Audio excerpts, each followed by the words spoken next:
19.400 manat son qiyməti. 19.5 deyil, elə deyir. 19.4 yəni Karqozan misal adı verənədir. 055 ilə 816 04 axırı isə 44. Tələsmə, bir də buna bax. İki qardaş. Qaqa buradan çək. Sən Allah.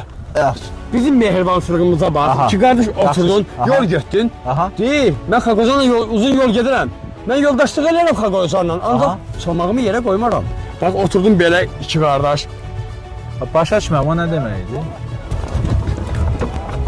Xaqo heç nə salamatçılıqdır.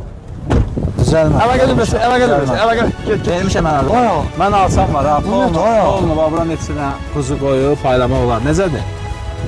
Ha, elə sənə də quzu əvəzi toyuqlayıb. Sən mal heyvan daşıma alırsan bunu? Hə?